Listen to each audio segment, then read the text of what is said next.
మన ప్రభును రక్షకుడైన యేసుక్రీస్తు అతి పరిశుద్ధ కలిగిన నామములో ఈ ఆరాధనకు కూడా వచ్చిన మీ అందరికీ నా యొక్క హృదయపూర్వకమైన వందనాలండి. అందరికీ వందనాలు. ఈ పూట దేవుడు నా మనసులో పెట్టిన ఒక వాక్యాన్ని ఈ పూట మనం ధ్యానం చేద్దాం.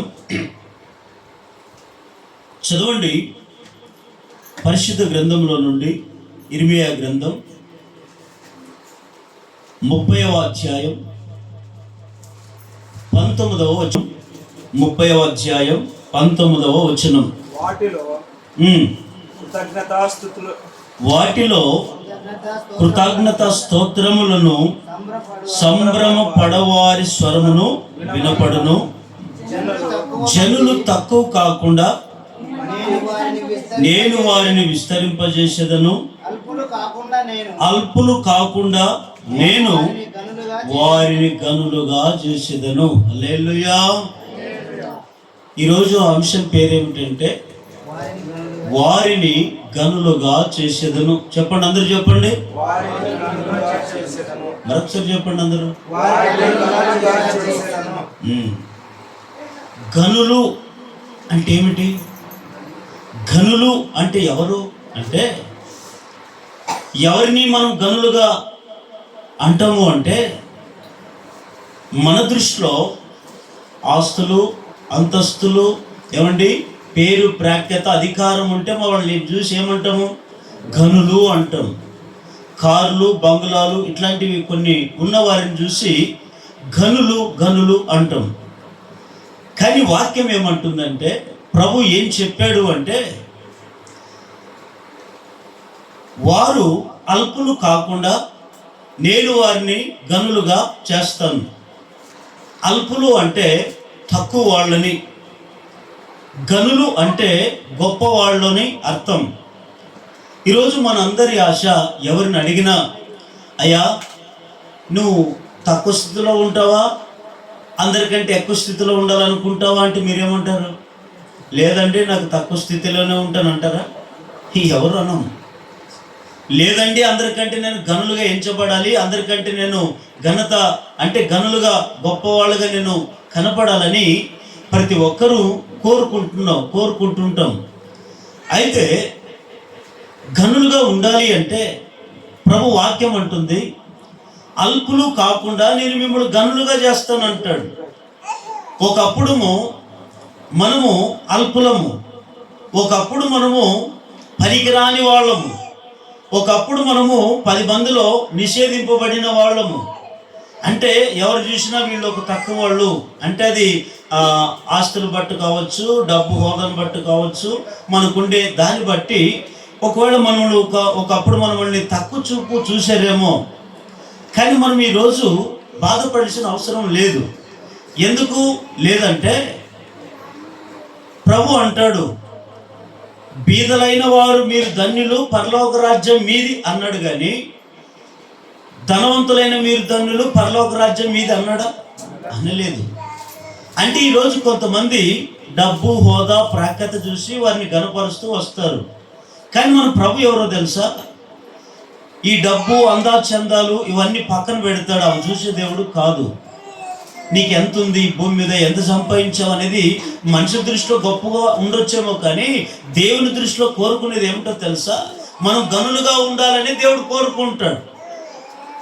ఉదాహరణకి నేను ఒక వ్యక్తిని మీకు జ్ఞాపకం చేస్తాను.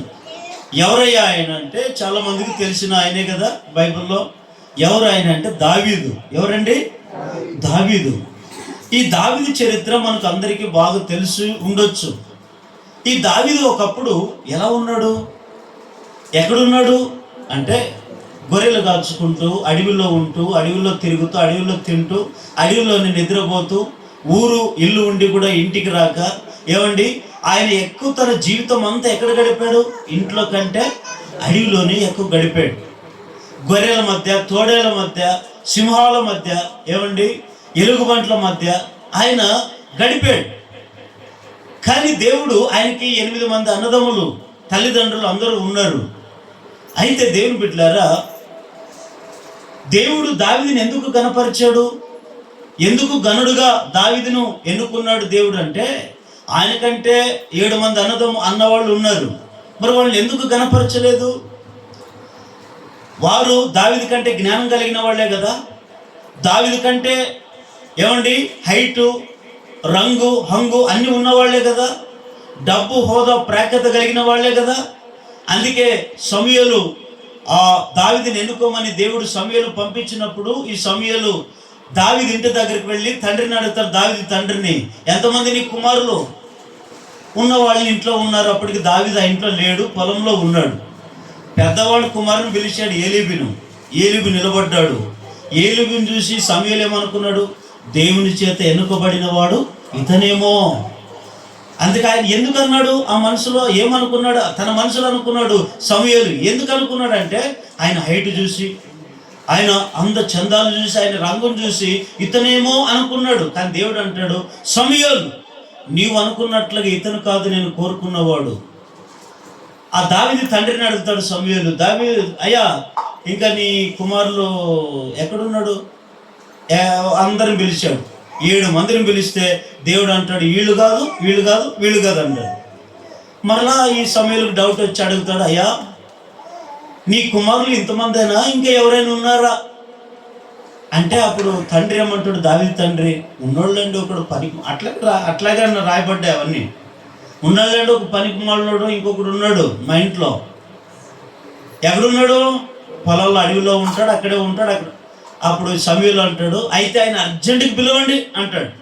ఎక్కడో గొర్రెలు కాచుకుని ఉన్నటువంటి దావీదుని ఇంటికి పిలిస్తే దేవుని స్వరం వినబడుతుంది సమూయేలుకి, సమూయేలు నేను కోరుకున్నవాడు అతడే, నీవు అతన్ని వెళ్ళి నువ్వు అభిషేకించు అన్నాడు.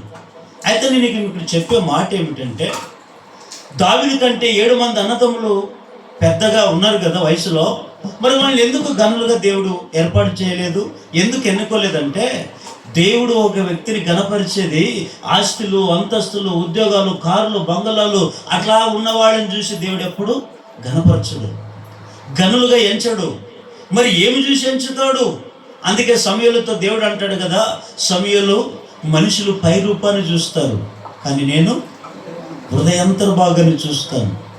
అంటే ఏ వ్యక్తికైతే హృదయాంతర్భాగంలో మంచి మనసు ఉంటుందో అలాంటి వారి మీదే నా దృష్టి ఉంటుంది. అంటే దావీదు ఏ మనసు కలిగి ఉన్నాడు? లోకానుసారమైన మనసు లేదు ఆయనకి. తినుము, త్రాగుము, శరీరాశ, నేత్రాశ, జీవపు డంబం ఇలాంటివి లేవు దావీదుకి. ఒకవేళ తల్లిదండ్రులతో నిషేధింపబడిన వ్యక్తే కావచ్చు, అన్నదమ్ములైన పనికిరాని వ్యక్తిగా భావించిన జీవితమై ఉండొచ్చు. కానీ దావీదు మాత్రము ఎవరు ఏమనుకున్నా నేను నా దేవుని దృష్టికి మంచివాడిగా ఉంటే చాలు, దేవుడు నన్ను గణపరిస్తే చాలు అని ఆ విధంగా జీవించాడు. గనుకనే దావీదుని దేవుడు, అందుకే దావీదు గురించి ఎవ్వరు సాక్ష్యం ఇవ్వలేదు, దేవుడు సాక్ష్యం ఇచ్చాడు. ఏమని? దావీదు నా హృదయానుసారుడు అన్నాడు. అంటే దావీదు దేవుని మనసు ఏమిటో దావీదుకి తెలుసు ముందే. ఆయన ఎప్పుడు కనికరం చూపుతాడు, ఎప్పుడు కోపగించుకుంటాడు, ఎప్పుడు నవ్వుతాడు, ఎప్పుడు ఏడుస్తాడు, అన్ని మనసు కలిగిన దేవుని మనసు కలిగిన ఎరిగి ఉన్న దావీదును దేవుడు ఒకరోజు ఏం చేశాడు? దేవుడు దావీదును ఘనుడుగా ఎంచాడు. హల్లెలూయా.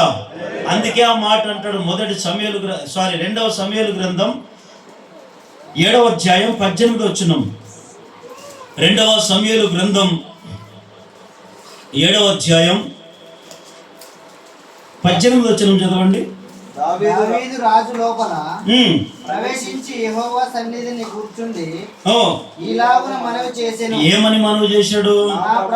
నా ప్రభువా యెహోవా, ఇంతగా నీవు నన్ను హెచ్చించుటకు నేను ఎంతటి వాడను? నా కుటుంబం ఏ పాటిది? ఇంతగా హెచ్చుగా చేసినంతయు నీ దృష్టికి కొంచెమై మానవుల పద్ధతిని బట్టి బహుకాలం జరిగిన తర్వాత నీ దాసుడనైన నా సంతానమునకు కలగబో దానిని గూర్చి నీవు సెలవిచ్చి ఉన్నావు. యెహోవా నా ప్రభువా, దావీదును నేను ఇక నీతో ఏమి చెప్పుకుందును? యెహోవా నా ప్రభువా, నీ దాసుడైన నన్ను ఎరిగి ఉన్నావు. హల్లెలూయా.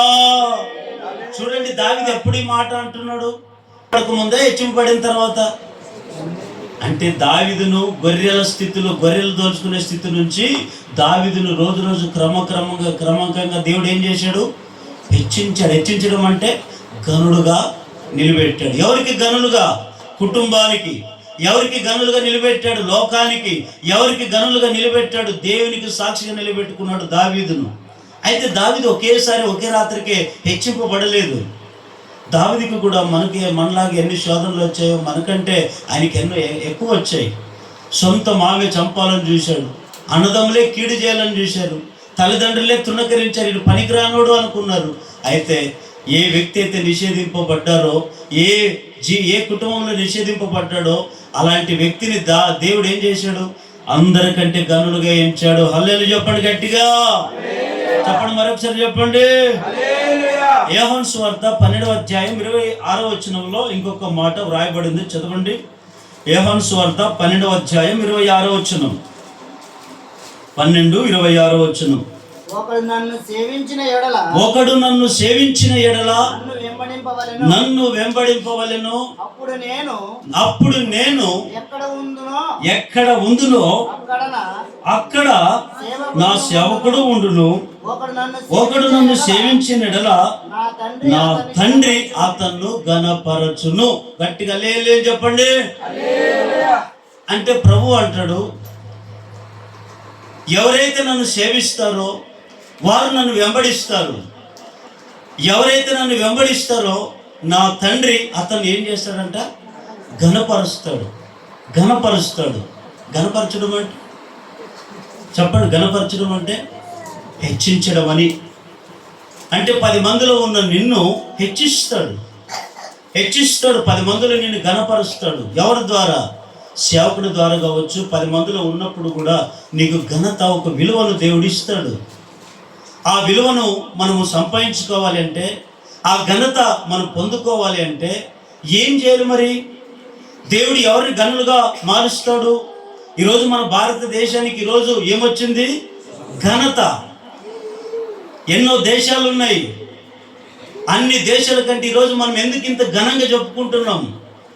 ఎందుకు మన దేశాన్ని మనం ఘనపరుచుకుంటున్నాం అంటే, అందరి వల్ల ఈ స్వాతంత్రం రాలేదు. వినండి, మన భారతదేశంలో బ్రతికే అందరి వల్ల ఈ స్వాతంత్రము మరి ఎవరిని బట్టి వచ్చింది? కొందరిని బట్టి. ఆ కొందరు ఎవరు? మనకు బాగా తెలుసు కదా. మనకు స్వాతంత్రం తీసుకొచ్చింది ఎవరు? మహాత్మా గాంధీజీ. ఆయన ఒకడేనా? ఇంకా నెహ్రూ, ఇంకా టంగుటూరి వీరేశం పంతులు, ఇంకా సుభాష్ చంద్రబోస్, ఇంకా అల్లూరి సీతారామరాజు, ఇంకా ఇలా రకరకాలుగా ఎంతో మంది ఉన్నారు. వాళ్ళందరూ నిషేధింపబడిన వ్యక్తులే ఈ భూమి మీద. పోనీ ఏ కాలమో అనుకునేది కాదు, ఇది మన కాలంలో జరిగినవే కదా, మనం పుట్టుక ముందు జరిగినవే కదా ఈ సంఘటనలన్నీ. మరి ఈరోజు గాంధీ మహాత్ముడు ప్రతి నోటు మీద ఎవరు బొమ్మ ఉంటుంది? మహాత్మా గాంధీజీ. ఈరోజు ఇదేమంటారు దీన్ని? రాజ్యాంగం. ఈరోజు రాజ్యాంగం ఎవరి వల్ల నిలబడింది? అంబేద్కర్ వాళ్ళు. డాక్టర్ అంబేద్కర్ ఎవరు? మన ఆయనే. మరి ఈరోజు అంబేద్కర్ జయంతిని, అంబేద్కర్ ఎందుకు రాజ్యాంగం బతికిందంటే కేవలం అంబేద్కర్ నుంచే. ఈ అంబేద్కర్ ఒకప్పుడు ఎక్కడున్నాడు? ఏ కులంలో పుట్టాడు తెలుసా? ఒక పనికిరాని, ఆ పనికిరాని ఆ కులంలో పనికిరాని అని చెప్పి అంటరాంతనం అని పెట్టి ఏమండి రకరకాలుగా ఆయన వేధించారు. కానీ అంబేద్కర్ ప్రాణత్యాగం చేసుకున్నాడు. ఏమిటో తెలుసా? ఇది నా ఒక్కడి జీవితంలో కాదు, నా కుటుంబం వరకే కాదు, ఈ దేశంలో ఈ రాజ్యాంగము నిలవాలి. ఏంటి రాజ్యాంగం? అందరికీ సమానంగా బ్రతికే హక్కు ఉంది. ఏ కుల మతాలు కాదు, ఈ కులం పెద్ద, ఈ కులం చిన్న, వీళ్ళకి కార్లు బంగ్లాలు ఉన్నాయి, వీళ్ళకి ఒక్కరికే హక్కు, వీళ్ళకి లేదు అనేది ఆయన పెట్టలేదు. ఆ రాజ్యాంగం ఉన్నందుకే ఈరోజు మనం అందరము ఐక్యత, కలిసిమెలిసి ఈరోజు మనం తలెత్తుకొని తిరుగుతున్నాం. హల్లెలూయా. ఇవన్నీ ఎందుకో తెలుసా? వీళ్ళందరూ ఎవరు?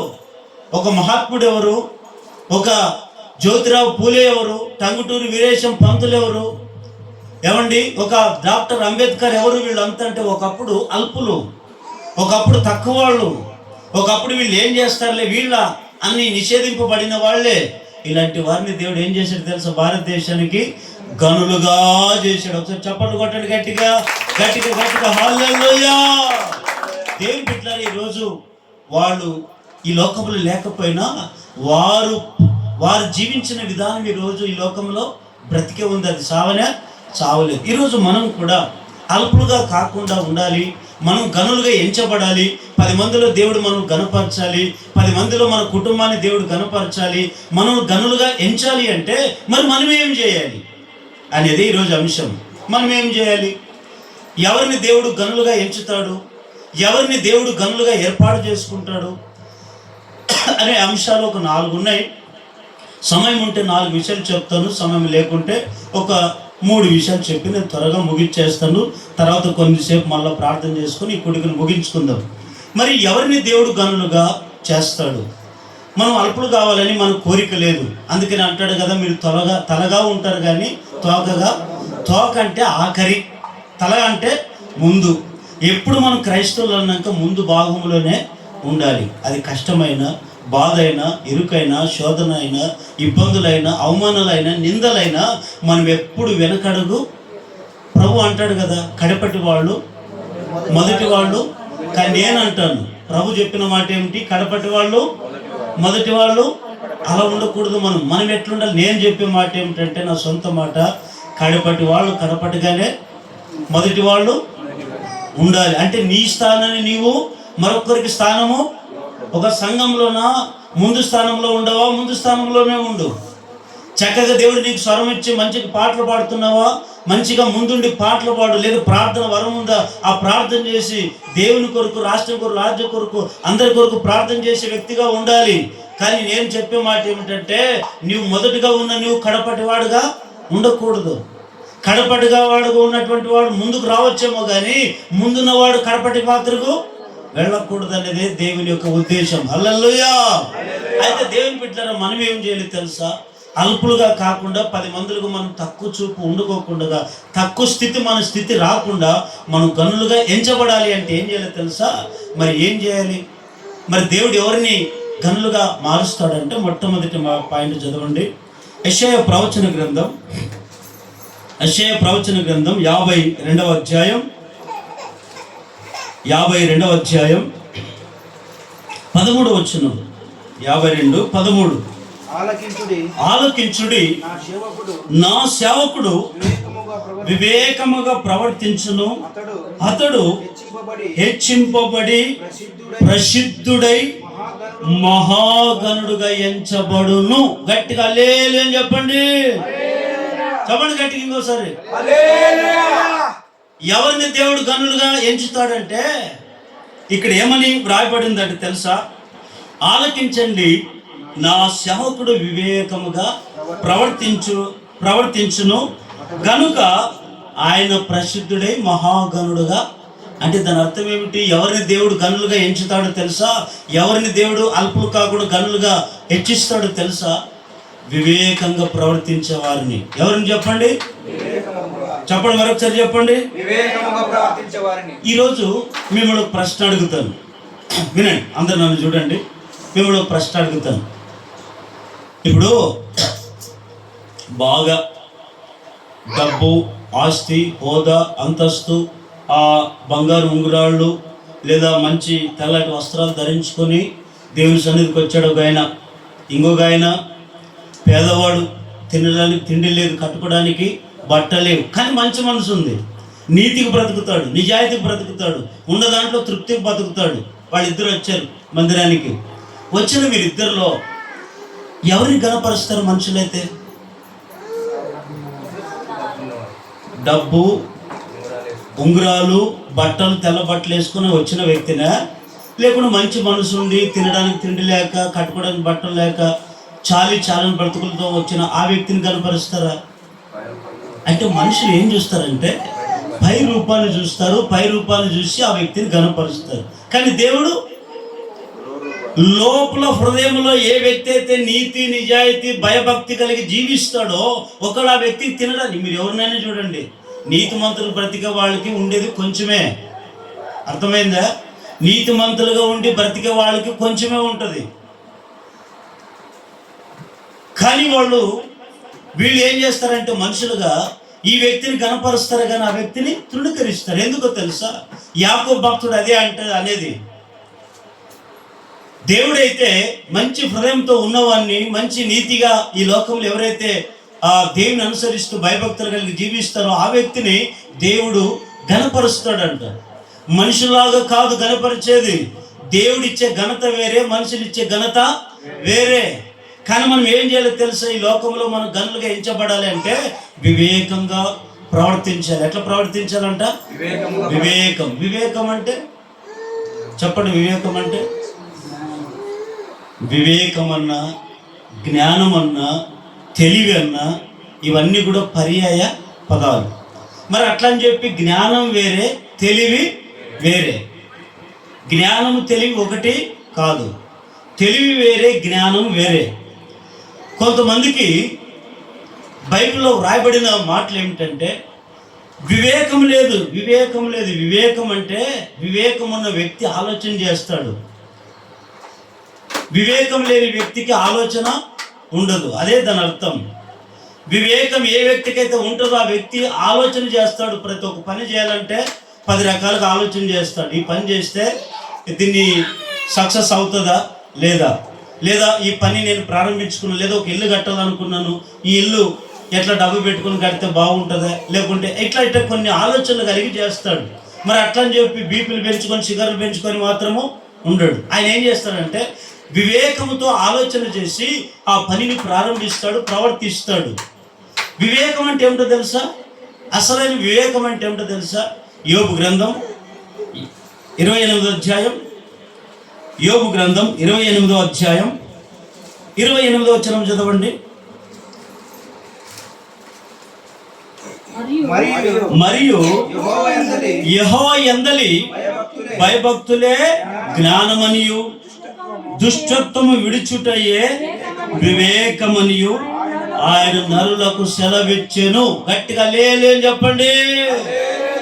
అసలు వివేకం అంటే ఏమిటో తెలుసా? దుష్టత్వం విడిచిపెట్టడమే వివేకం. అంటే దుష్టత్వం, కొందరు జీవితంలో దుష్టత్వం ఉంటుంది. దుష్టత్వాన్ని మనసులో పెట్టుకొని బ్రతికే వ్యక్తుల్లో వివేకం అనేది ఉండదు. వివేకులు ఏం చేస్తారంటే దుష్టత్వాన్ని విడిచిపెడతారు. ఏంటి దుష్టత్వం అంటే కూడా అంటే ఏంటి? దుష్టత్వం అంటే దుర్మార్గపు పనులు, దుర్మార్గపు ఆలోచనలు, చెడు తలంపులు, చెడు ఆలోచనలు. యూదా ఉన్నాడు, యేసు ప్రభును వెంటాడుతూ తిరుగుతున్నాడు. 3.5 సంవత్సరాలు యేసు ప్రభుతోనే తిరుగుతున్నాడు. కానీ ఆయన ఆలోచనలు ఎట్లాంటివి? దుష్టత్వపు ఆలోచనలు. ఏం ఆలోచన పెట్టుకుని ఉన్నాడంటే యేసు ప్రభుని ఏదో ఒక రోజు నేను ఏం అన్యాయం చేశాడు యేసు ప్రభు? యూదా ఇస్కరియోతుకి ఏమన్నా అన్యాయం చేశాడా? పనికిరాని నిన్ను పనికొచ్చే పాత్రగా మార్చాలనుకోవడం దేవుని తప్ప? 10 మందిలో నిషేధింపబడిన నిన్ను 10 మందిలో ఘనపరచాలని ఆలోచన దేవుని తప్ప అంటారా? కాదు కదా.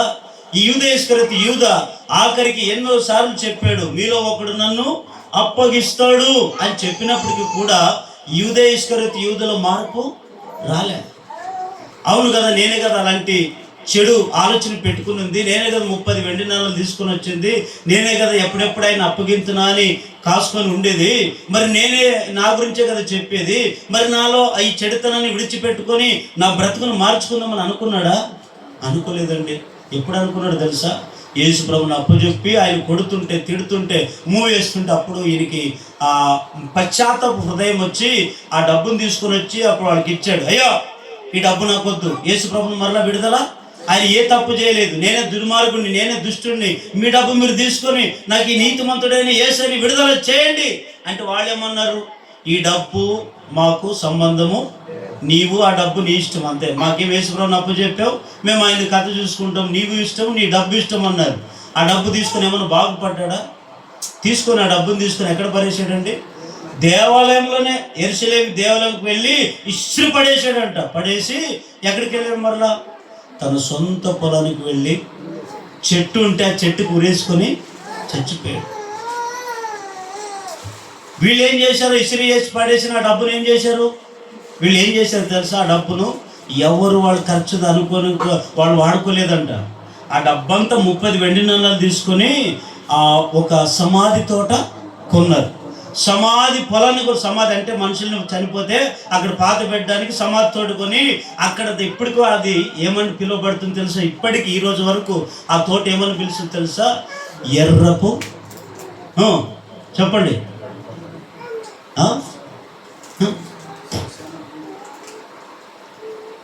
దానికి ఏం పేరు పెట్టారు తెలుసా? మత్తయి సువార్త క్లియర్ అయితే మీకు కూడా బాగుంటుంది కదా. 27వ అధ్యాయం 4వ వచనం చదవండి. నేను నిరపరాధ రక్తమును అప్పగించి పాపం చేసినని చెప్పాను. వారు దానితో మాకేమి, నీవే చూసుకోమని చెప్పగా అతడు ఆ వెండి నాణ్యములను దేవాలయంలో పరవేసి పోయి ఉరిపెట్టుకొనెను. ప్రధాన యాజకులు ఆ వెండి నాణ్యములు తీసుకొని, ఈ రక్త క్రయధనము కనుక వీటిని కానుక పెట్టెలో చెప్పుకొనిది. కాబట్టి వారు ఆలోచన చేసి పరదేశులను పాతి పెట్టుటకు కుమ్మరి వారి పొలము కొనిరి. అందువలన నేటి వరకు ఏ పొలం అంట అంటే ఇప్పుడు యూదా అప్పగించిన 30 వెండి నాణేళ్ళు ఇప్పుడు ఏమిటికి పనికి వచ్చింది ఒక మనిషిని? అంటే ఇప్పుడు వరకు పిలిచింది రక్తపు పొలము. దేవుని బిడ్డలారా, ఈ రోజున యూదా వివేకంగా ప్రవర్తించలేదు. దేవుని దగ్గర ఉన్నా కూడా అట్లని చెప్పి దేవుడు ఆయన మనసులో ఉన్న ఆలోచన గుర్తుపట్టలేదంటారా? గుర్తుపట్టాడు. సేవకునికి కూడా ఏమి ఇస్తాడు తెలుసా? వెండి బంగారం ఆస్తులు అంతస్తులు 7. అది ఏ సేవకునికి అభిషేకం పొంది అన్ని సమస్తాన్ని వదిలిపెట్టుకొని సంపూర్ణంగా సేవ చేసే సేవకునికి ఏమిస్తాడు తెలుసా? ముందు వివేకమునిస్తాడు. ఏమిస్తాడు? ఎందుకు వివేకమునిస్తాడు చెప్పండి?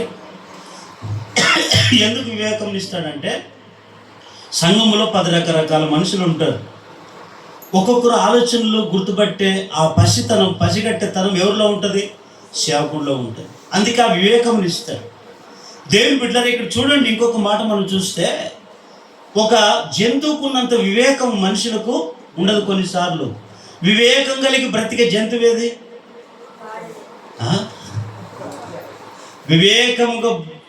వివేకంతో బ్రతికే జంతువు ఏది?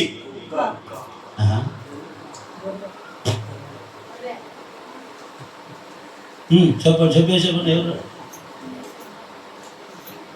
మీరు? మనమంతా తినము సుకుంతము అంతే కదా. వివేకంగా బ్రతికే జంతువు ఏమిటో తెలుసా? మత్తయి సువార్త 10వ అధ్యాయం 16వ వచనం. ఇదిగో తోడేల మధ్యకు గొర్రెలను పంపినట్లు నేను మిమ్మును పంపుచున్నాను గనుక. ఇప్పుడు పాము ఎట్లుంటుందంట? పాము జంతువా కాదా? జంతువా కాదా? మరి ఏమి ఇంత డల్ ఉన్నారు? నేను తినొచ్చినారా ఈరోజు ఆగస్టు 15. పాము కూడా జంతువే. ఈ జంతువుకి ఏముంటుంది? పాముకి ఎట్లా వివేకం ఉంటుంది? పాములు ఎప్పుడైనా చంపారు మీరు? చంపిన వాళ్ళు ఒకసారి చేయండి. పాములు చంపేమన్నవాళ్ళు మీరు చంపినప్పుడు పాము ఎట్లా చేసి ఉంటుంది మీ ఎదుట? ఒకసారి ఎప్పుడైనా గ్రహించారా? మన ఎప్పుడు మోషన్ ఇది ఇంతలో పాము అని చూశాడంట. మీకు అర్థమయ్యేటట్లు చెప్తారు. పాము అని చూశాడు.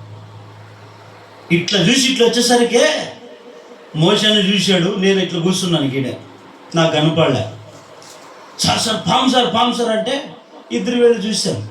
ఎక్కడ పోయి మోషన్ అంటే ఇట్లా ఈడ చొచ్చుకొని సార్ అంటాడు ఆయన. అది రాయికి ఆ రాయి అంతా వెతుకుతున్నాం, పాము లేదు. వాళ్ళని పిలిచాం, ఒక 5 మందిని పిలిచాం. వాళ్ళకి ఎట్లా అయిపోయిందంటే వీళ్ళు నిజంగా చెప్తారా కావాలని చెప్తారా? వాళ్ళ మనసులో అబద్ధాలు ఎందుకు చెప్తారు పాము వచ్చిందని? అంటే దీని అర్థం ఎందుకు చెప్తున్నానంటే, మేము ఆ పాముని చూసి ఒక 2-3 నిమిషాలు అయింటుంది మోషన్ చూసి. మేము 2 వేలు చూసేదానికి లేదు. మోషన్ అంటే లేదు సార్ ఇక్కడే చూసుకుని నేను చూసాను తాకు కనపడింది అంటున్నాడు. కానీ అది చూసా అంటే నువ్వు కన్నిరెప్ప తెరిచే లోపల అది ఎట్లా ఉంటుంది తెలుసా? ఈడున్న పాము ఎడవ ఉంటుంది. అంటే దానికి వివేకం ఎక్కువ. అంటే అది మనుషులను చూసేసరికే అది ఒక్కడున్నప్పుడు పడిగెత్తుంది. ఎప్పుడైనా చూసారా? ఒక్కడున్నప్పుడు పడిగెత్తుతుంది. ఒక 5 మంది ఉన్నామనుకోండి, పడిగెత్తుతుందా? బాగా గమనించండి మీరు. అంటే ఎత్తునా మళ్ళీ అది అంత ధైర్యంగా ఉండదు, ఎందుకంటే చూస్తుంది అందరు. నాగం పాము అయితే ఎత్తుతుంది, మిగిలిన పాములు ఎత్తు, అది త్రాగు ముడుచుకొని అట్లా అట్లా అట్లా వెళ్ళిపోతుంది. అయితే నేనేమంటానంటే, ఈ పాముకున్నంత వివేకం మనుషులకుంటే ఏదో ఒక రోజు మనం ఏం చేస్తాం తెలుసా? మనం ఎప్పుడు నిద్రహారులుగా మనం ఉండము. ఈ పాముకి ఎప్పుడు అది నిద్రపోతున్నట్టే ఉంటుంది, కానీ దానికి మెలకువ. ఎందుకంటే వివేకమైన మనునేత్రాలు వెలిగింపబడి ఉంటుంది దానికి. ఈరోజు మనకు పండుకొని ఉన్నామంటే పక్క నుంచి ఎవరు ఉన్నది తెలీదు, పక్కన ఎవరు తిరిగింది లే లే లే ఇంకా ఉండవు, ఇంకొక గంట, ఇంకొక అంటుంటాం మనం. కానీ ఆ పాము అంట కొద్దిగా అట్లా చప్పడి ఏంటంటే అది ఇక్కడ నుంచి వాక్యం అంటుంది. ఈరోజు మనం వివేకంగా ప్రవర్తించాలి. వివేకంగా ప్రవర్తించకపోతే మనం ఎంత గనుడుగా మార్చబడాలి అనుకునే ఆశ ఉన్నప్పటికీ మనము ఎందుకో తెలుసా? వివేకం అనేది మన వివేకం ప్రవర్తించాలి. సంఘంలో వివేకంగా ఉండాలి, సమాజంలో వివేకంగా ఉండాలి. వివేకం లేకుండా దుష్టత్వంగా మనం ఉండకూడదు. అందుకే వాక్యం అంటుంది, దుష్టత్వం విడిచుటయే వివేకము. హల్లెలూయా. సామెతల గ్రంథం 26వ అధ్యాయం 1వ వచనం. సామెతల గ్రంథం 26వ అధ్యాయం 1వ వచనం. ఎండాకాలం మంచు గిట్టదు, వర్షం గిట్టదు. ఏమంటది? చాలా విచిత్రమైన మాట కదా ఇది. ఒకసారి గట్టిగా హల్లెలూయా చెప్పండి. చెప్పండి గట్టిగా, ఇంకా దండిగుంది తినేకి. చెప్పండి గట్టిగా. అది ఇదేమంటున్నాడు ఈయన? వర్షకాలమునకు ఏం గిట్టదంట? గిట్టదంటే పడదు, అంతే కదా. గిట్టదంటే మనం అంటాం చూడు, ఆయనకి నాకు పడదండి, ఆమెకు నాకు పడదండి అంటాము చూడండి. అంటే ఇప్పుడు ఎండాకాలమున మంచు గిట్టదంటే ఎండకి మంచుకి పడదు. ఇంకా కోతకాలమున అంటే కోతకాలం అంటే ఎప్పుడు? కోత కోసే సమయం. కోత కోసే సమయంలో వర్షం వస్తుందా? వాస్తవానికి రాకూడదు కదా. తొలకరి వర్షాలు, కడవరి వర్షాలు అని ఉంటాయి. మనకి ఎప్పుడు రావాలి తొలకరి వర్షాలు? మే నెలలోనే కదా. మే నెల, జూన్ నెల వస్తే కొద్దిగా పంటలు పడుతుంది. ఇత్తుకునేలో ఆ దినాల్లో కూడా పంటలు పడితే మనం విత్తనాలు విత్తి అదైనా పండుతుంది. ఇప్పుడు ఇదంతా అయిపోయిన తర్వాత అప్పుడు విత్తుకున్న తర్వాత కోసే టైంలోన వర్షం వస్తుందా? వాక్యం ప్రకారం అయితే రాకూడదు. కానీ ఇప్పుడు దినబడి రివర్స్ అయిపోయినాయి. ఎట్లా తెలుసా? రావాల్సిన సమయానికి వర్షాలు రావట్లే. ఏదో అంత పొలం పండింది, కొద్దిగా పొలాన్ని కోత కోసుకుందామనే సమయానికి ఏమొస్తాయి? భయంకర వర్షాలు. ఇది దేవుడు పెట్టిన శాపం. ఇది ఎందుకో తెలుసా? మానవుడు వివేకంగా ప్రవర్తించట్లేదు భూమి మీద. మానవుడు దేవుని మాటనే తృణీకరించారు. దేవుడు చెప్పిన ఆలోచనలో మీరిపోయారు. అందుకే దేవుడు ఏం చేశాడు తెలుసా? ఎండాకాలం వర్షకాలం అయిపోయింది, వర్షకాలము ఎండాకాలం అయిపోయింది, చలికాలం ఏదో, ఎండాకాలం ఏదో, వర్షాకాలం ఏదో తెలియని దినాల్లో మనం బ్రతుకుతున్నాం. ఒకప్పుడు వర్షాలు వస్తేనే ఖచ్చితంగా నమ్మేవాళ్ళు రైతులు, పెద్దవాళ్ళు. ఖచ్చితంగా ఏదో ఇవే పెట్టేవాళ్ళు మధ్యలో. ఏమి ఇది ఆ మాసము, ఇది ఆ మాసము, ఇది ఈ మాసము, ఈ మాసంలోనే వర్షాలు. ఇది ఏదైనా ఆరిద్దరు కార్యం అంటే పక్కకు పెట్టినాడు ఈయన. ఉన్నాయి కదా ఇప్పటికి. మరి వస్తున్నాయా? మరి ఎందుకు ఆడ ఆలోచన చేయాలి కదా మనిషి. అంటే దేవుని వైపు ఏ వ్యక్తి అయితే వివేకంగా ప్రవర్తిస్తూ జీవిస్తాడో ఆ వ్యక్తికి కడుపు అనేది ఆకలి చేయడు. పక్కన వాళ్ళకైనా ఆకలి పుట్టి, పక్కన వాళ్ళకి కరువు, డబ్బు కరువు, అన్ని కరువు ఉంటాయి. కానీ నీ వివేకంగా ప్రవర్తిస్తే దేవుడు నిన్ను కరువు కాలములనైనా, నీ కుటుంబాన్ని, నీ పంట పొలాన్ని, సమస్తాన్ని దేవుడు ఆశీర్వదిస్తాడు. హల్లెలూయా చెప్పండి గట్టిగా, హల్లెలూయా చెప్పండి. దేవుని బిడ్డలారా, ఇంకొక మాట చదవండి అక్కడే. సామెతల గ్రంథం మొదటి రాజుల గ్రంథం 3వ అధ్యాయం 9వ వచనం. మొదటి రాజుల గ్రంథం 3వ అధ్యాయం 9వ వచనం.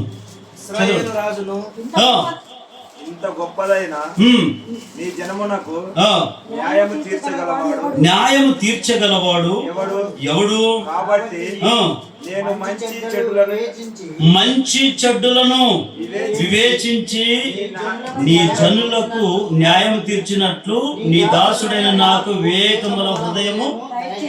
ఈరోజు మనం అందరం ఈ సంపూర్ణ విశ్వాస ప్రార్థన పండుగలు దేవుని ఏమడుగుదాం తెలుసా? ఏమడుగుదాం? వివేకమును. వెండి, డబ్బు, ఆస్తి, అంతస్తులు అడగొద్దు. అవి నువ్వు అడగకపోయినా దేవుడు ఇస్తాడు. దాని గురించి ఏ చింత చేయొద్దు, ఏ బుగులు చేయొద్దు. రూపాయి ఉంటే నేను కర్నూలు కూడా తిప్పుకొని వస్తాను నా దేవుడు. విశ్వాసం ఉండాలి నీకు, అంతే. హల్లెలూయా. నేనైతే అదే ఫాలో అవుతా ఈ సేవలో. రూపాయి లేకపోయినా ఏమంటారు కదా పొడవాట్లు. ఎందుకంటే విశ్వాసంతో కూడుకున్నవి దేవుడు ఎంత మేళలైనా చేస్తాడు. డబ్బుకి విశ్వాసానికి ఏ సంబంధము లేదు. ఈ సొలొమోను ఏం కోరుకున్నాడు దేవుణ్ణి? తండ్రి తర్వాత కుమారునికి రాజయోగం వచ్చింది. రాజు పరిపాలించే సొలొమోను. ఈ సొలొమోను ఏమడిగాడు దేవుణ్ణి? అయ్యా నాకు ముందు నాకు అవి కావాలి, ఇవి కావాలి, అవి కావాలి, ఇవి కావాలి, అప్పులు కావాలి, ఇవి అడగలే. ఏమడిగాడు తెలుసా? అయ్యా మంచి చెడ్డలు ఎరుగునట్లు నాకు వివేచించే వివేచన హృదయం నాకు. ఆ వివేచన ఏం చేస్తుంది? నీకు మంచి ఏమిటో చెడ్డేమిటో తెలియజేస్తుంది. ఇది మంచి, ఇది చెడ్డ, ఇది తాగొచ్చు, ఇది తాగకూడదు, ఇట్లా మాట్లాడొచ్చు, ఇట్లా మాట్లాడకూడదు, 10 మందిలో ఎట్లా బతకాలా, 10 మందిలో ఎట్లా ఉండాలి, సంఘములు ఎట్లుండాలి, సేవకునితో ఎట్లుండాలి, సేవకునితో ఎట్లా మాట్లాడాలి, కుటుంబంలో ఎట్లుండాలి, భార్య పిల్లలతో ఎట్లుండాలి, ఇవన్నీ మంచి చెడ్డలు వివరించే వివేచన దేవుడు నీకు అనుగ్రహిస్తాడు. హల్లెలూయా. ఈరోజు ఈ సంపూర్ణ విశ్వాస ప్రార్థన పండుగలో ఎవరు వేరే వేరే విషయాలు అడగొద్దు. ఏమడుగుదాం ఈరోజు అందరూ? వివేకమైన మనసు మనం అందరము అడుగుదాం. హల్లెలూయా చెప్పండి గట్టిగా. అప్పుడే దేవుడు నిన్ను ఏం చేస్తాడు? అందరికంటే ఘనపరుస్తాడు, నిన్ను గనుడుగా హెచ్చిస్తాడు. షడ్రక్, మేషక్, అబేద్నెగో ముగ్గురు ఉన్నారు. మంచిదేమిటో చెడ్డదేమిటో వాళ్ళకి తెలుసు. రాజు అన్నాడు, రాజు చేతిలో ఉన్నారు, అదే దేశంలో ఉన్నారు. అందరు మొక్కుతున్నారు, మీరెందుకు మొక్కరు? మీరు ముగ్గురు మొక్కట్లేదు, మొక్కండి. అయ్యా మేము మొక్కమండే, చంపుతాం మిమ్మల్ని, అగ్నిగుండంలో వేస్తా. అయ్యా మీరు వేసినా మాకు చింత లేదండి. ఒకవేళ వేస్తే మీ దేవుడు రక్షిస్తాడా? వీళ్ళంట ధైర్యం ఏమిటి తెలుసా? మా దేవుడు రక్షించినా సరే రక్షించకపోయినా మేమైతే నీ పూజించే విగ్రహానికి మాత్రము. ఇది వివేకం అంటే. ఆ వివేకంతో ఉన్న శోధన రాలేదు, వేసాడు. వేసిన తర్వాత వాళ్ళకున్న ధైర్యం ఒకటే, చచ్చిపోతే ఆయన కొరకు, బతికితే సౌలు అంటాడు కదా, నేను ఆ మట్టుకు బ్రతుకుట క్రీస్తే, చావైతే లాభం కదా. దేవుని బిడ్డలారా, వివేకంగా ప్రవర్తించారు కనుకనే వారిని బతికించాడు, సజ్జలుగా నిలబెట్టాడు. ఈరోజు మనం వివేకంగా ప్రవర్తిస్తున్నామా లేదా వివేకం లేకుండా దుష్ట హృదయం కలిగి జీవిస్తున్నామా? ఒకసారి మనం ఆలోచన చేద్దాం. ఎవరైతే వివేకంగా భూమి మీద ప్రవర్తిస్తారో వారిని దేవుడు గనులుగా ఎంచుతాడు 10 మందిలో. హల్లెలూయా. దానియేలు అందరు ప్రధానమంత్రుల కంటే ముఖ్య ప్రధానమంత్రి ఎవరిని చేశాడు? దానియేలు. ఎందుకు? వివేకంగా ప్రవర్తించినందుకే. ఏమండి, అందరు అధిపతుల కంటే ముఖ్యమైన అధిపతిగా ఆ రాజు ఎవరిని ప్రకటించాడు? దానియేలును. యోసేపు ఐగుప్తు దేశంలో వివేకంగా బ్రతికినందుకే దేవుడు ఏం చేశాడు? యోసేపును ఘనుడుగా ఎంచాడు. హల్లెలూయా. రెండో మాట త్వరగా చదవండి. రెండో మాట సామెతల గ్రంథం 19వ అధ్యాయం 11వ వచనం. సామెతల గ్రంథం 19వ అధ్యాయం 11వ వచనం.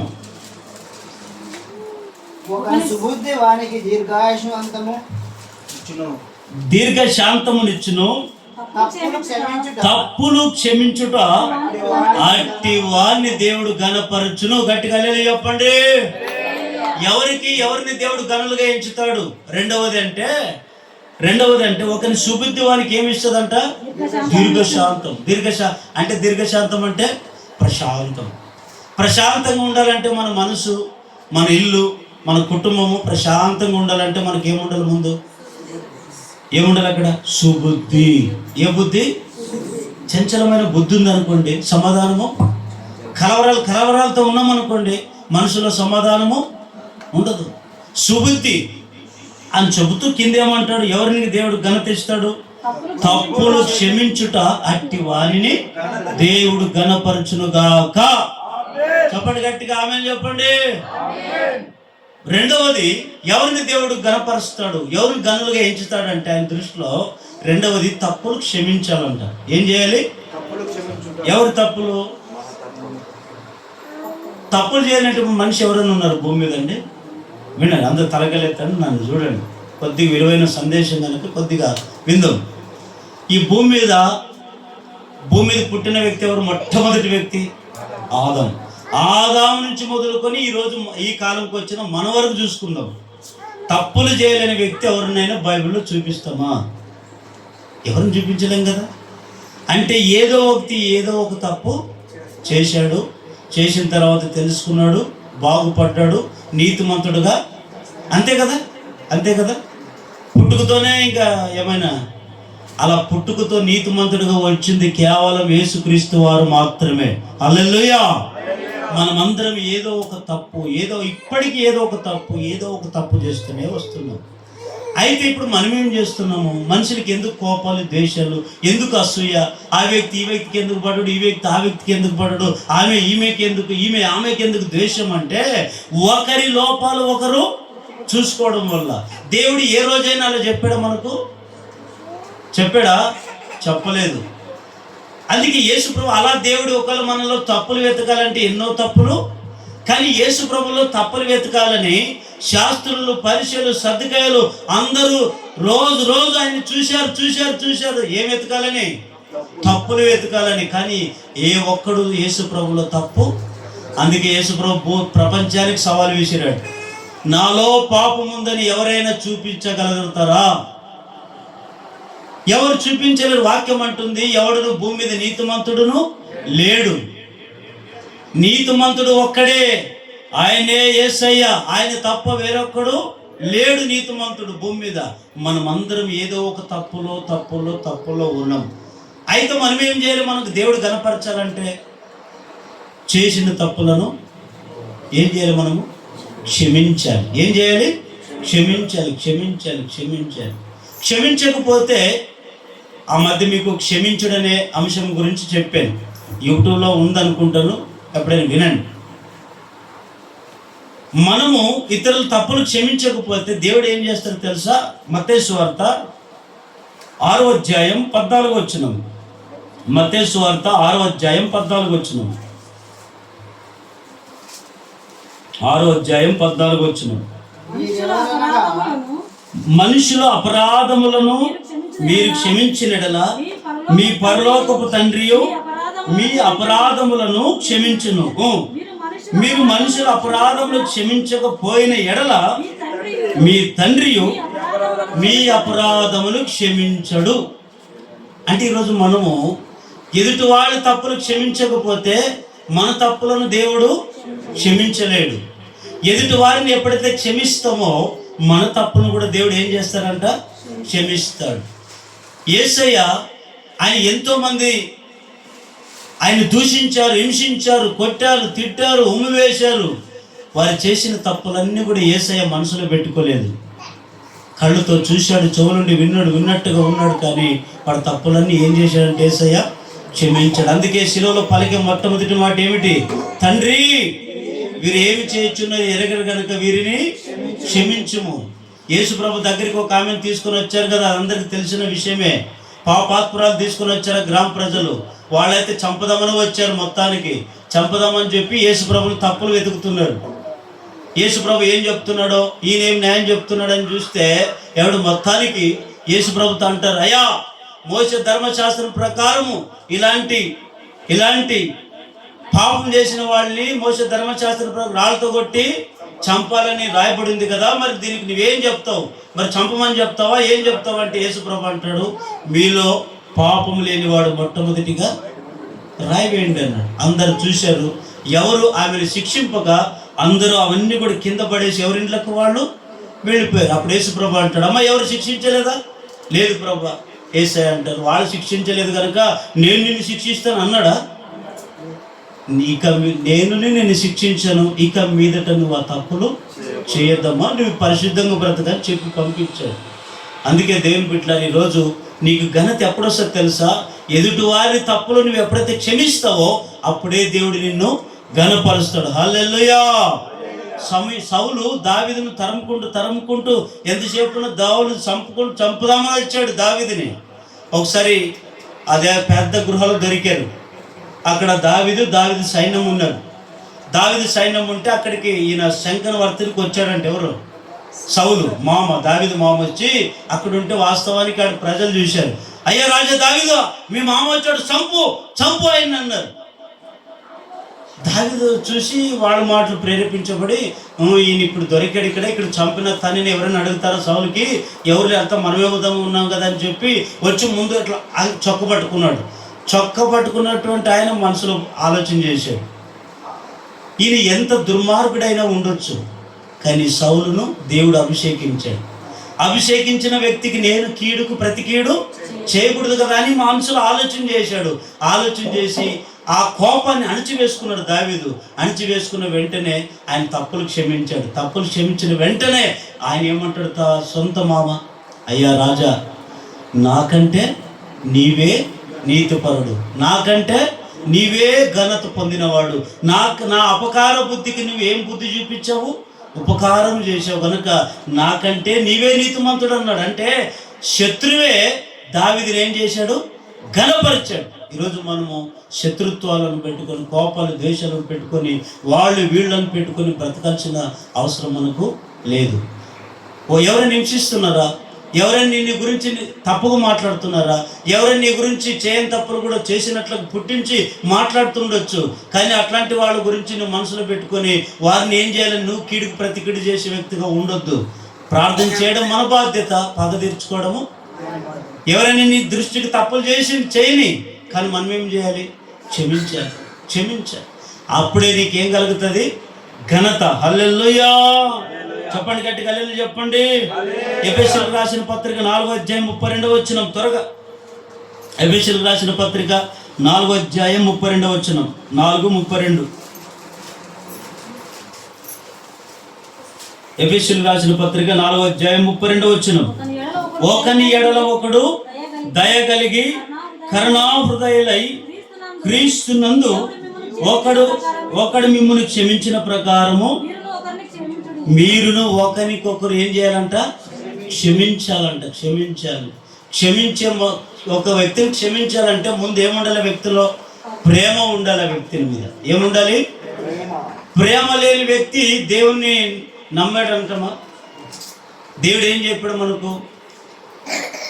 ఆదరణ లేని వారిని ఆదరణ చూపండి, అధైర్యపడుతున్న వారికి ధైర్యంనివ్వండి, కష్టాలతో బాధలో ఉన్న వారిని ఆదుకునండి, అన్నం లేని వారికి ఏం పెట్టండి? అన్నం పెట్టండి. ఒక అంగి లేని, ఒక 2 అంగిలు ఉన్నాయనుకోండి, లేని వారికి ఒక అంగి ఇవ్వండి అని ప్రభు చెప్పాడు. మనం ఏం చేస్తాము? రివర్స్ అంతా. కానీ దేవుని బిడ్డలారా అలా కాదు. అలా తప్పులు మనం పెట్టుకోవాలనుకుంటే మనలో అందరి తప్పులు దేవుడు బయలుపరుస్తాడు. కాబట్టి క్షమించేవాడు ఆయనే, శిక్షించేవాడు ఆయనే. కనుక మనం ఏం చేయాలి తెలుసా? మనము దేవుని చేత ఘనుడుగా ఎంచబడాలంటే రెండవదిగా ఏం చేయాలి? ఎదుటి వారి తప్పులను క్షమించాలి. అట్టి వానికి ఏం కలుగుతుంది? ఘనత కలుగునుగాక. చెప్పండి, గట్టిగా చెప్పండి. ఏం కలుగుతుంది అట్లాంటి వ్యక్తికి? ఘనత కలుగుతుంది. 3వ పాయింట్, చివరిగా ఇంకొక మాట చదవండి, ముగించేస్తాను. 1 సమూయేలు గ్రంథం 2వ అధ్యాయం 30వ వచనం. ఇది చాలా చాలా విలువైన మాట. 1 సమూయేలు గ్రంథం 2వ అధ్యాయం 30వ వచనం. నీ ఇంటి వారును నీ పితరుని ఇంటి వారును నా సన్నిధి యాజకత్వం. నేను చెబుతాను వినండి. ఇది నీ ఇంటి వారును నీ పితరుని ఇంటి వారిని నా సన్నిధిని యాజకత్వం జరిగించుదరని యెహోవా ఆజ్ఞ ఇచ్చి ఉన్నను. ఇప్పుడు అది నా మనసునకు కేవలం ప్రతికూలమయ్యను. ఇశ్రాయేలులో యెహోవా దేవుడు సెలవిచ్చుచున్నాడు. కావున యెహోవాకు ఏదనగా నన్ను గణపరచు వారిని నేను గణపరచుదును. గట్టిగా హల్లెలూయా అని చెప్పండి 2 సార్లు. ఇంకోసారి చెప్పండి.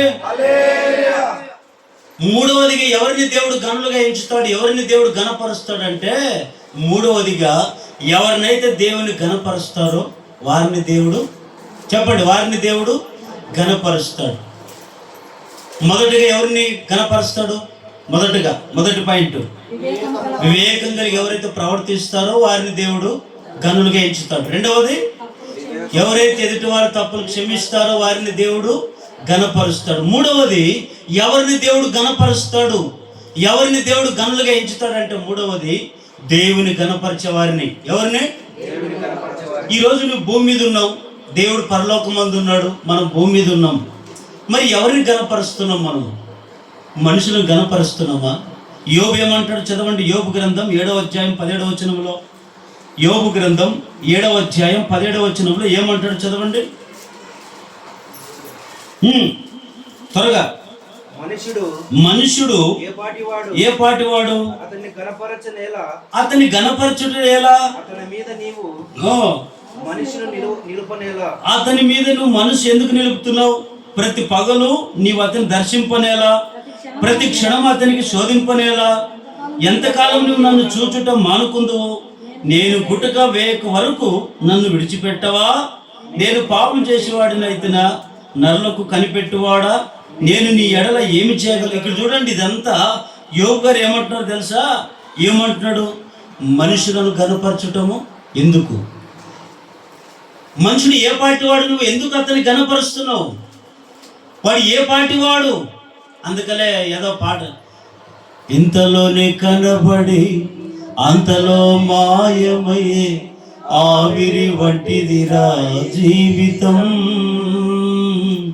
లోకాన కాదేది శాశ్వతం, యేసే నిజ దేవుడు, నిత్య జీవమిస్తాడు, మరణమైన జీవమైన. మరొకసారి, యేసే నిత్య జీవమిస్తాడు, మరణమైన నిన్ను విడువడు. హల్లెలూయా. ఒక వ్యక్తిని నువ్వు ఈరోజు ఘనపరిస్తే అదే వ్యక్తి రేపు పొద్దున్న చెయ్యి విడిచిపెట్టవచ్చు. మనుషులు ఎంతవరకు నేను ఘనపరుస్తారు? మనుషులు నేను ఎంతవరకు కాపాడుతారు? మనుషులు ఎంతవరకు నిన్ను చేరదీస్తారు? ఇప్పుడున్న మనుషులు రేపు ఏమవుతుందో మనుషులు తెలియవు కదా. నువ్వెందుకు ఆ మనిషి మీద మనసు నిలిపావు? ఎందుకు ఆ వ్యక్తిని నమ్ముకున్నావు? వాక్యం అంటుంది, మనుషులు నమ్మట కంటే రాజులు నమ్మట కంటే యెహోవాను ఆశ్రయించుట.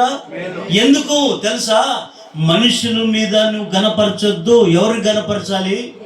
దేవుని ఘనపరచు, అప్పుడు దేవుడు నిన్ను ఘనపరుస్తాడు. అందుకే ఈ యేసు ప్రభు వారు అంటాడు కదా, ఏలి కుటుంబం గురించి అంటాడు ఆ మాట.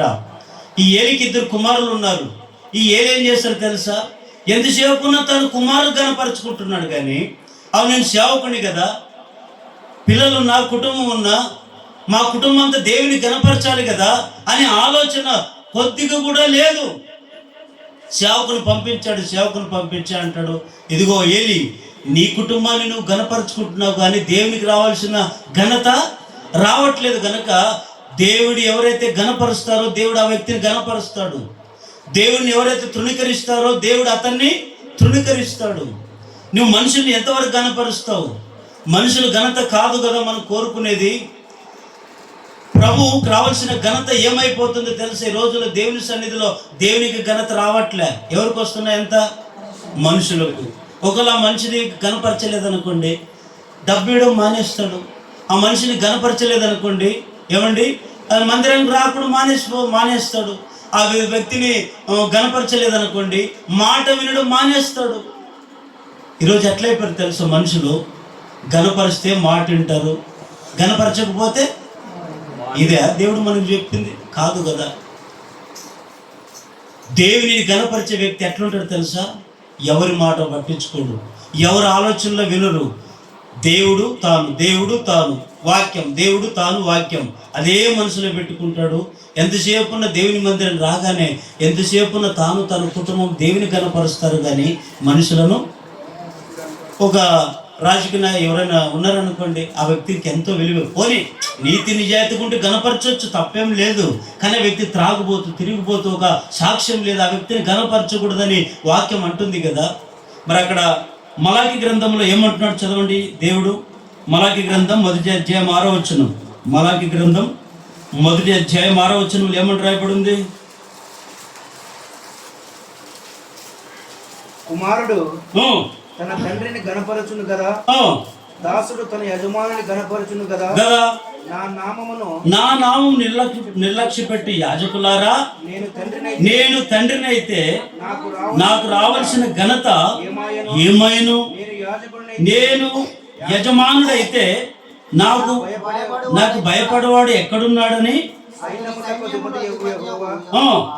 మిమ్మును అడగగా ఏమి చేసి నీ నామమును లక్ష్య పెట్టితమని మీరందరూ నా బలిపీఠం మీద అపవిత్రమైన భోజనమును. ఇక్కడంతా తర్వాత మీరు చదువుకోండి, ఇంటికి వెళ్ళిన తర్వాత అక్కడంతా అధ్యాయం చదువుకోండి. అక్కడ దేవుడు బాధతో చెప్తున్నాడు ఏమని? యజమానుడు ఇప్పుడు తండ్రి కుమారుడు ఎవరిని కనపరుస్తాడు? వినండి, అందరు వినండి ఒకసారి. అలేలు చెప్పండి గట్టిగా, అందరు నన్ను చూడండి. కుమారుడు ఎవరిని కనపరుస్తారు? తండ్రిని కనపరుస్తారు. దాసుడు ఎవరిని కనపరుస్తాడు? యజమానిని కనపరుస్తాడు. ఇక్కడ మీకు తండ్రి ఎవరు? ఇప్పుడు ఉదాహరణకి నేనున్నాను అనుకోండి, నా తండ్రి ఉన్నాడు, నన్ను కన్న తండ్రి. 10 మందిలో నా తండ్రినే నేను కనపరుచుకుంటాను, ఎదుటి వారిని తక్కువ చేస్తాను. కాబట్టి ఒక దాసుడు ఎవరికైతే ఆ యజమాని కింద ఉంటాడో ఆ దాసుడు అతనే గణపరుస్తాడు. దేవుడు పడే బాధ ఏమిటంటే, కుమారుడు తండ్రిని గణపరిచినట్లు దాసుడు యజమానిని గణపరిచినట్లు నాకు రావాల్సిన ఘనత ఏమైపోయింది? సంఘంలో నాకు రావాల్సిన ఘనత నాకు రావట్లే. ఎంతసేపు ఉన్న వాళ్ళు ఘనత, వీళ్ళు ఘనత, వాళ్ళ ఘనత, వీళ్ళు ఘనత కోరుకుంటున్నారు, కానీ నాకు రావాల్సిన ఘనత నాకు లేదే అని బాధపడుతున్నాడు. దేవుని బిడ్డలారా, ఈరోజు నిజంగా చెప్పాలంటే దేవునికి రావాల్సిన ఘనత కొన్ని మందిరాల్లో దేవునికి ఇవ్వట్లే. అక్కడ దైవికమైన కార్యాలు ఉండవు, ఎంతసేపు ఉన్నా నీది. కొన్ని మందిరాల గురించి చెప్పకూడదు కానీ పేర్లు, కానీ ఏమండి పోలీసులను పెట్టుకొని ఈరోజు అధికారులు ఎన్నుకునే స్థితికి వచ్చేసారు. అంత దిగజారిపోయారు. పోలీసులు పెట్టుకొని సంఘ పెద్దలను ఎన్నుకుంటున్నారు, ఓట్లేసి సంఘ పెద్దలను ఆ స్థితికి తీసుకొచ్చారు మందిరాలని. అందుకని యేసయ్య అంటారు, నా మందిరం సమస్త జనులకు ప్రార్థన మందిరం. దాన్ని మీరు ఏం చేశారు తెలుసా? దొంగల గృహాలుగా చేశారు. మీ స్వార్థం కొరకు దాన్ని వాడుకుంటున్నారు. నాకు రావాల్సిన మహిమ, నాకు రావాల్సిన ఘనత నాకు రావట్లేదే. మనమందరం ఇప్పుడు దేవుని మందిరానికి రావగానే మనం ఏం చేయాలంట? దేవుని గణపరచాలి, దేవుని గణపరచాలి. అందరం దేవుని దేవదూతలు కేరుబులు షేరుబుల మధ్య ఏం చేస్తున్నారు వీళ్ళు? కేరుబులు షేరుబులు 2 రెక్కలు కాళ్ళు కప్పుకొని, 2 రెక్కలతో ముఖాన్ని కప్పుకొని ఈ మధ్య రెక్కలతో ఏం చేస్తున్నారు? దేవుని గణపరుస్తున్నారు. ఏమని? యెహోవా పరిశుద్ధుడు, పరిశుద్ధుడు, పరిశుద్ధుని గానా ప్రతిగానాలు చేస్తూ దేవుని గణపరుస్తున్నాడు. ఈరోజు దేవదూతలకు రాని భాగ్యాన్ని దేవుడు మనకు ఇచ్చాడు. అయితే ఇప్పుడు మనం ఏం చేయాలి? దేవుణ్ణి, అప్పుడే దేవుడు మన గణపరుస్తాడు. ఆయన నువ్వు గణపరిస్తే నిన్ను ఎక్కడున్నా ఆయన గణపరుస్తాడు. ఆయన నువ్వు తృణీకరించి నీవు ఘనతకు తెచ్చుకున్నావు అనుకో, నిన్ని ఏమండి నట్టేట్లకు ముంచేస్తాడన్న మాట సత్యం. నెబుకద్నెజర్ రాజు ఉన్నాడు కదా, ఏం చేశాడు? ఆయన తను తాను గణపరుచుకున్నాడు. తన కుటుంబం అంతా చిల్ల చెదరమైపోయింది. ఆఖరికి నెబుకద్నెజర్ రాజు కుటుంబం ఏమైపోయింది తెలుసా? గడ్డి తినే స్థితికి. ఒకప్పుడు ఆ స్థితి లేదు. రాజయోగం ముందు 10 మందికి న్యాయం చెప్పే వ్యక్తి, 10 మందికి తీర్పునిచ్చే వ్యక్తి, అంత ఉన్న వ్యక్తిని ఆఖరికి దేవుడు గడ్డి తినే స్థితికి ఎందుకు తీసుకొచ్చాడు అంటే, ఈ నెబుకద్నెజర్ రాజు తాను ఈ నగరం అంతా నేనే కట్టాను అన్నాడు. ఆయన చేసిన తప్పేం లేదు, ఈ నగరం అంతా నేనే కట్టాను అన్నాడు. కానీ లేదయ్యా దేవుడు ఆరోగ్యం బలమిస్తే కట్టాను అన్నాడా? మనం ఏ వ్యక్తి అయినా సరే, నేనైనా మీరైనా ఎవరైనా, మనకి దేవుడు ఎంత ఇవ్వని ఎంతైనా చేయని మనం ఏం చేయాలి? దేవుడు నాకు ఆరోగ్యం ఇచ్చాడు, ఆయుష్ను ఇచ్చాడు, దేవుడు ఇస్తే ఇది నాకు వచ్చింది కానీ నా సొంత అనే మాట ఏ వ్యక్తిలో అయితే ఉంటుందో ఆ వ్యక్తి నిరంతరం దేవుడు గణపరచునుగాక. ఆమె చెప్పండి గట్టిగా. పౌలు గారు అంటాడు, శరీరమైన చావు మూలంగా అయినా సరే, బ్రతుకు మూలంగా అయినా సరే, నా శరీరం మందు నేను దేవుణ్ణి, నువ్వు బ్రతికినా దేవుని ఘనత రావాలి, చచ్చిపోయినా అదే దేవుడు మన నుంచి కోరుకుంటున్నది గొప్ప భాగ్యం. హల్లెలూయా. స్టెఫెన్ 10 మంది కొడుతున్నారు, గుర్రాలతో దొక్కిస్తున్నారు, రక్తం కారుతుంది. ఒక్కరి మీద పగ తీర్చుకోలేదు, ఒక్కరి మీద కోపం పెట్టుకోలేదు. అట్లాగే తన్నులు తింటున్నారు, రక్తం కారుతున్నారు. ఆకాశం ఆయన చూస్తున్నాడు. యేసు ప్రభు శిలువలో ఆకాశంలో లేచి నిలబడి కుడిపార్శ్వంలో నిలబడిని చూస్తూ ఏమండి అంత తన్నులు తింటూ కూడా ఈ స్టెఫెన్ ఏం చేశాడు? దేవుణ్ణి గణపరిచాడు, స్తుతించాడు, గణపరిచాడు. ఈరోజు కష్టాలు వచ్చావని కృంగిపోవద్దు, కన్నీళ్లు చెడవద్దు. కష్టాలు వచ్చిన, బాధలు వచ్చిన మోకాళ్ళ నుంచి దేవుని గణపరిచి స్తుతించండి. నీ దేవుడు మరుక్షణమే ఆ కష్టాల నుంచి దేవుడు విడిపించునుగాక. చెప్పండి, గట్టిగా ఆమేన్ చెప్పండి. ఈరోజు అంశం పేరు ఏమిటి? అల్పులు కాకుండా నేను వారిని గణపరుస్తాను, గనులుగా చేస్తాను. మరి ఎవరిని గనులుగా దేవుడు చేస్తాడు? మొదటిగా వివేకం ఎవరైతే ప్రవర్తిస్తారో వారిని దేవుడు గనులుగా ఎంచుతారు. రెండవది ఎదుటి వారి తప్పులు ఎవరైతే క్షమిస్తారో వారిని దేవుడు గణపరుస్తాడు. మూడవది ఎవరైతే దేవుణ్ణి గణపరుస్తారో వారిని దేవుడు గణపరుస్తాడు. ఈరోజు మనం బ్రతికిన చచ్చిన ఏమండి ఏ మూలమైనా సరే దేవునికే మహిమ కలుగునుగాక. యోగు అంటాడు కదా, నేను నా తల్లి గర్భంలో దిగంబరిగా వచ్చి తిని దిగంబరిగానే మరల వెళ్ళదను. యెహోవా ఇచ్చెను, యెహోవా తీసుకుపో, ఆయనకే మహిమ కలుగునుగా అన్నాడా లేదా? అనట్లేదా? అంతే. మనం అందరం ఆయన వాళ్ళము. అందరం మనం ఎవరు స్తుతించాలి? దేవుని స్తుతించాలి. ఆ విధంగా దేవుడు మనల్ని అందరూ మార్చునుగాక. అందరికంటే మిమ్మల్ని తలగా ఉంచునుగాక. మిమ్మల్ని ప్రతి ఒక్క కుటుంబాన్ని దేవుడు హెచ్చించునుగాక, ఘనపరచునుగాక. అందరు తలలోంచండి, కళ్ళు మూసుకోండి.